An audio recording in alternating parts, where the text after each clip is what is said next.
नमस्ते दोस्तों, कैसे हैं आप लोग। दोस्तों, आज का विषय है कि सहज क्यों रहें और सहज कैसे रहें, या सहज रहने का मतलब क्या है। सहज रहने का मतलब है कि आप एंजाइटी में ना हो। एंजाइटी कब होती है कि जब हम फ्यूचर का सोचते हैं और हम ये सोचते हैं कि कैसे होगा। जब हम हाउ कैसे पे ज़्यादा फोकस करते हैं तो हमें एंजाइटी होती है और हम सहज नहीं रह पाते। सहज रहने का मतलब है कि कैसी भी सिचुएशन हो, कितनी भी ख़राब से ख़राब हो, आपको ये हमेशा ध्यान रखना है कि कुछ भी स्थायी नहीं है, सब कुछ टेम्परेरी है। केवल ये एक सेंटेंस याद रखिए कि कुछ भी स्थायी नहीं है, सब कुछ अस्थायी है।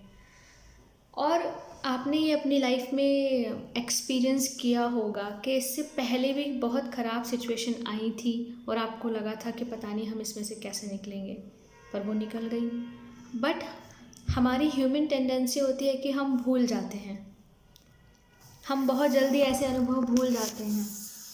तो खुद को याद दिलाइए कि पहले भी ऐसी सिचुएशन आई हैं और पहले भी उन सिचुएशन से आपने पार पाया है और आप निकल गए हैं। यहाँ मुझे गौर गोपाल दास जी की एक बहुत अच्छी कोटेशन याद आती है। अगर कुछ ऐसा है जिसके बारे में आप कुछ कर सकते हैं, यानी कि कोई एक्शन लेके आप उसको परिवर्तित कर सकते हैं, देन वाई वरी, तो फिर चिंता करने की क्या बात है।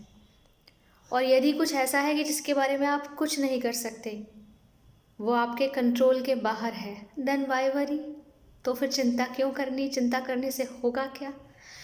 तो इस टॉपिक में कई सारी चीज़ें शामिल हैं। सबसे पहला, प्रेजेंट में रहें। दूसरा, सरेंडर कर दें। तीसरा, जिस चीज़ पे आपका कंट्रोल नहीं, उसके बारे में सोच के भी आप क्या कर लेंगे।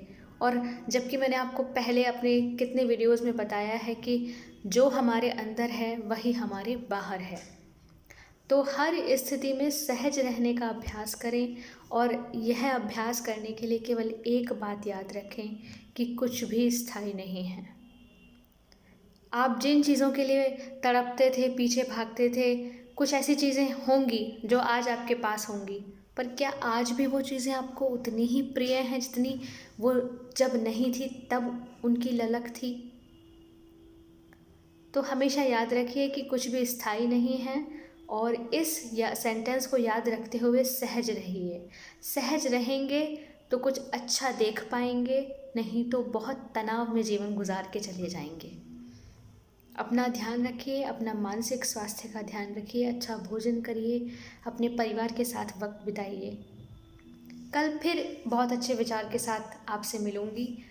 तब तक के लिए नमस्ते।